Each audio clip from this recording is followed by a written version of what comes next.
Sábado o domingo. ¿Cuál es el día especial de la adoración a Dios?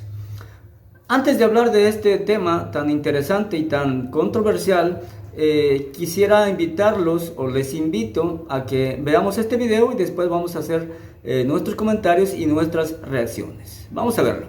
Unos 300 años después de Cristo, la Iglesia comenzó a desviarse de otro de los 10 mandamientos, el cuarto, que requiere que los creyentes recuerden el séptimo día como día de reposo. Acuérdate del sábado para santificarlo. 6 días trabajarás y harás toda tu obra, mas el séptimo día es reposo para Jehová tu Dios. En el Imperio Romano, el judaísmo era una antigua religión y como tal era respetada. Pero los judíos hicieron guerra contra Roma. Aunque al principio su cercanía al judaísmo había protegido a los cristianos, ahora les convertía en el blanco. Los judíos marginaban y perseguían a los cristianos, así que los cristianos trataron de distanciarse. Los líderes de la Iglesia comenzaron a despreciar el séptimo día de descanso de los 10 mandamientos y lo sustituyeron por el domingo, que era más popular entre los romanos. Muchos cristianos erróneamente pensaban que debían ayunar el sábado, pero podían hacer fiesta el domingo. Eso es lo que hacían los paganos, celebraban el domingo, pero ayunaban los sábados. Este no era un concepto judío. Los judíos ayunaban el viernes y celebraban el sábado, pero algunos cristianos creían lo contrario. Si ayunas un día pero haces fiesta el siguiente, es fácil imaginar cuál de los dos se convierte en el más popular. La tercera causa es que se introduce en la Iglesia la influencia pagana del culto al sol. Cuando esta costumbre comienza a introducirse en la Iglesia, Constantino lo utiliza para exaltar el domingo, el día del sol, como un día que la gente debe adorar. Esta separación de la ley de Dios fue gradual a lo largo de los siglos. Fue aceptada tan ampliamente que la mayoría de los cristianos se sorprenden al descubrir que no tiene respaldo en la Biblia. En el año 313, Constantino publicó el Edicto de Milán, donde establecía el domingo como día de descanso. La ley dominical del emperador no tuvo nada que ver con el cristianismo. El objetivo era honrar al dios grecorromano Helios o Apolo. El emperador Constantino se convirtió al cristianismo, pero al permanecer fiel al dios Sol, el emperador Constantino trasladó el día de adoración del sábado, como lo había conservado el judaísmo, al domingo, el día del dios Sol.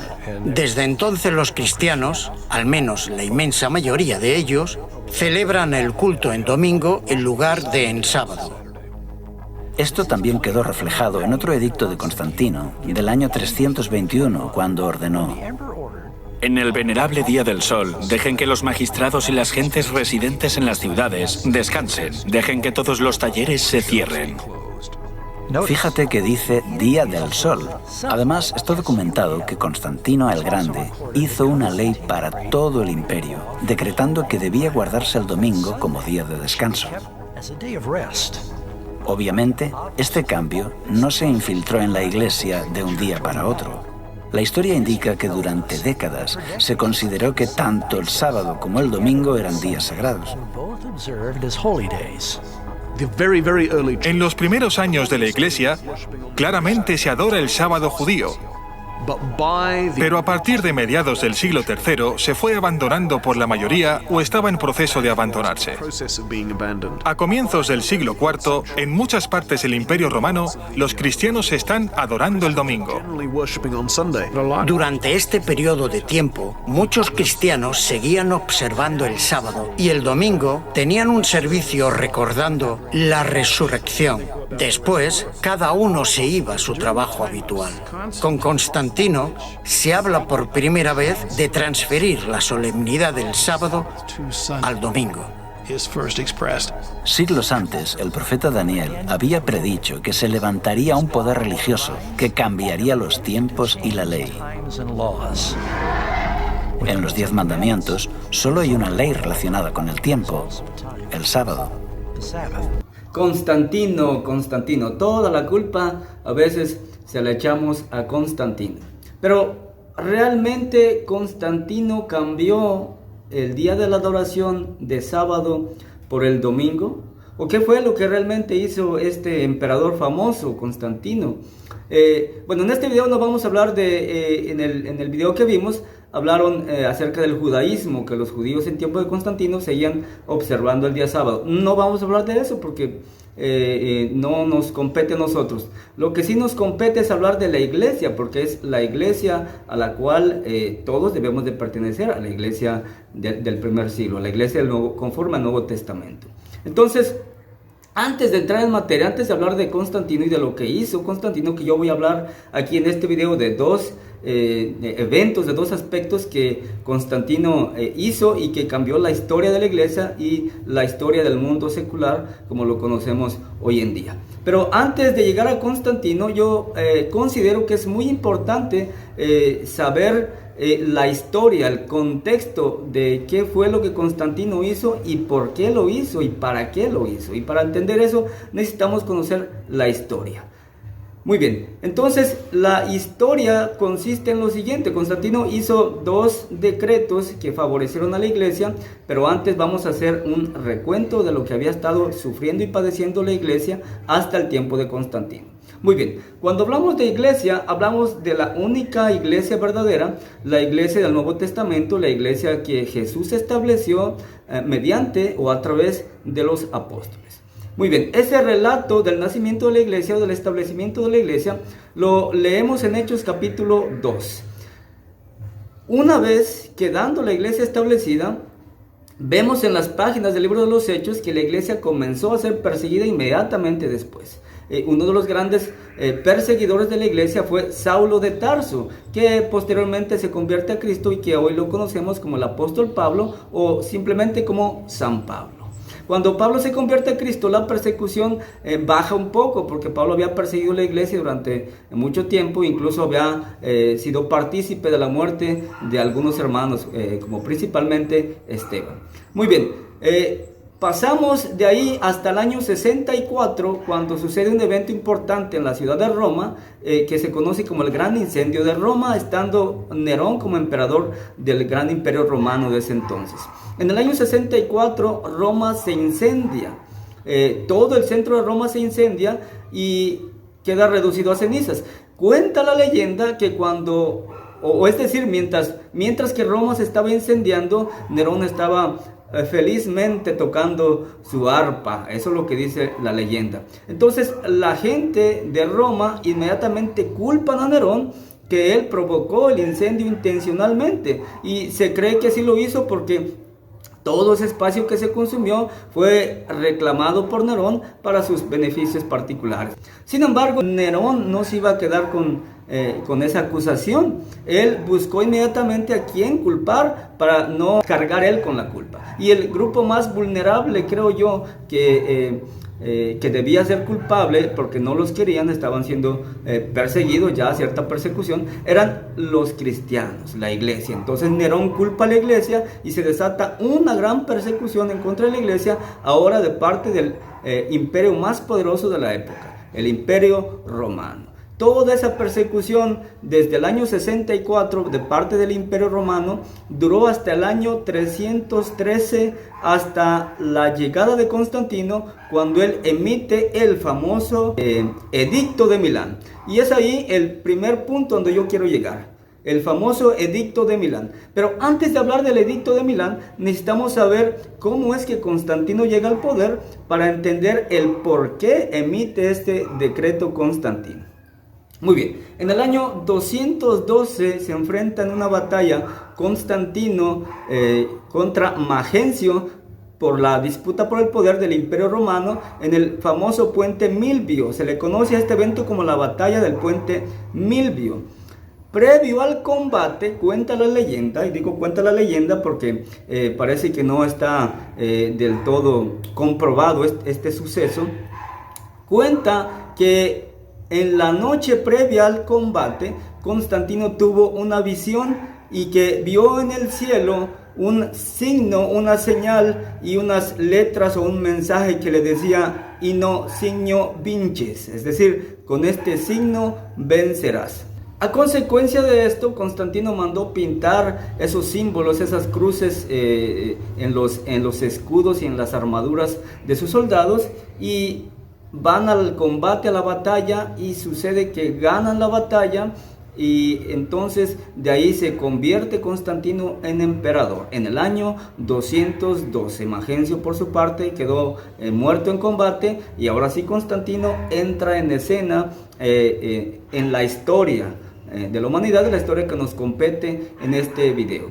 Muy bien, entonces en el año 313 Constantino emite el famoso Edicto de Milán. Ese Edicto de Milán principalmente consistía en la detención de la persecución hacia los cristianos, y entendiendo que Constantino lo hizo porque desde que tuvo la señal y obtuvo la victoria, sintió cierta simpatía por los cristianos y ahora trató de favorecerlos, y este edicto es una muestra de ello, ya que en este edicto Constantino termina la persecución por edicto, decreta que la persecución hacia los cristianos terminara, y no solamente eso, sino que instituyó una libertad de culto religioso en todo el imperio. Muy bien, el siguiente evento. Llegamos al año 321 y Constantino en este año emite otro edicto famoso que se le conoce ahora como el Edicto de Constantino. Bueno, este edicto es a donde yo quería llegar, porque aquí Constantino hace una declaración o emite una ley. En esta ley Constantino concedía ciertos privilegios a los cristianos y establece un día de descanso laboral. Es importantísimo entender esto. Constantino establece aquí un día de descanso laboral, pero más que nada era un día de descanso laboral y civil. Obviamente para favorecer a los cristianos, porque hay evidencia suficiente, y que la vamos a ver, por supuesto, evidencia bíblica, que los cristianos ya observaban o ya se reunían o ya adoraban desde el siglo I en el primer día de la semana. Entonces, tratando de favorecerlos, porque hasta ese día no había un descanso laboral, entonces Constantino emite este decreto y dice lo siguiente: en el venerable día del sol, que los magistrados y las personas que residen en las ciudades descansen y que todos los talleres cierren. Entonces, en el día del sol, ojo, en ese entonces no se le llamaba domingo, sino que se le llamaba día del sol conforme al calendario latino, y que cabe mencionar también que día del sol se le sigue llamando ahora en el idioma anglo. Los anglosajones le siguen llamando día del sol al domingo, ese es Sunday, y nosotros en español le llamamos domingo. Entonces, ojo que no existía hasta ese entonces ningún día de descanso laboral. Entonces Constantino decreta un día de descanso laboral favoreciendo a las familias del imperio, y principalmente creo yo que la intención era favorecer a los cristianos, porque en ese tiempo los cristianos sí se reunían el primer día de la semana como día principal, pero lo hacían muy de mañana o lo hacían en la noche. Entonces Constantino les favorece instituyendo ese día domingo o día del sol como día de descanso oficial. ¿Desde cuándo se le llama domingo? Bueno, la palabra domingo viene del término latín Deis Dominicus, que significa día del Señor, y que fue gradual el cambio. Poco a poco fue cambiándose de día del sol a día domingo, no fue de la noche a la mañana. Bueno, también se dice que el día domingo era un día pagano, un día de adoración al sol, etcétera, etcétera. Y sí es verdad que así era, pero en el cristianismo no fue así. Incluso en el contexto judío no tenían ese día, primer día de la semana, como un día pagano, pero los romanos sí. Entonces son dos cosas distintas. Muy bien, ahora sí vamos a citar la Biblia para demostrar que los cristianos desde el siglo I, desde los primeros años, ya observaban y ya se reunían el primer día de la semana, no solamente desde que Constantino aparece en escena. Juan 20, 19. Cuando llegó la noche de aquel mismo día, el primero de la semana, estando las puertas cerradas en el lugar donde los discípulos estaban reunidos por miedo de los judíos, vino Jesús y puesto en medio les dijo: paz a vosotros. Ahora Juan 20, 26, fíjense lo que dice: 8 días después, estando otra vez sus discípulos dentro y con ellos Tomás, llegó Jesús estando las puertas cerradas y se puso en medio y les dijo: paz a vosotros. Muy bien, es claro entonces que inmediatamente después de la resurrección, los discípulos ya comenzaban a reunirse y a observar el primer día de la semana. Otro texto. Primera a los Corintios, capítulo 16, versículo 2. Cada primer día de la semana, cada uno de vosotros ponga aparte algo, según haya prosperado, guardándolo para que cuando yo llegue, no se recojan entonces ofrendas. Es clara la referencia que los discípulos se reunían cada primer día de la semana, es decir, el domingo, que hoy le llamamos así. Un texto más, texto importante, Hechos, capítulo 20, versículo 7. Fíjense lo que dice. El primer día de la semana, reunidos los discípulos para partir el pan, Pablo les enseñaba, habiendo de salir al día siguiente, y alargó el discurso hasta la medianoche. Muy bien, el primer día de la semana era un día especial que se reunían los discípulos para partir el pan. Observa, hermano, aquí que la reunión del primer día de la semana lo hacían en cumplimiento a un mandamiento específico de Jesús. Vamos a hacer referencia a ese mandamiento para entender el por qué se reunían el primer día de la semana. Mateo, capítulo 26, versículos del 26 al 29. Vamos a ver lo que dice. Y mientras comían, tomó Jesús el pan y bendijo y lo partió y dio a sus discípulos y dijo: tomad, comed, esto es mi cuerpo.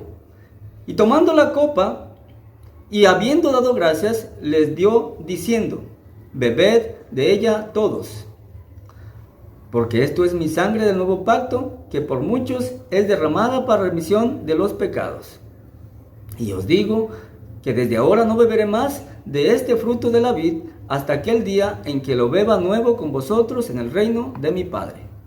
Muy bien. Este es un mandamiento que les da Jesús a sus discípulos allá en el evento, en el suceso que conocemos como la última cena. Y en cumplimiento a este mandamiento, los discípulos están recordando ese sacrificio de nuestro Señor Jesús el primer día de la semana. Ya leímos Hechos 27 que se reunían para partir el pan en cumplimiento al mandamiento que Jesús les dio en Mateo 26 en la última cena.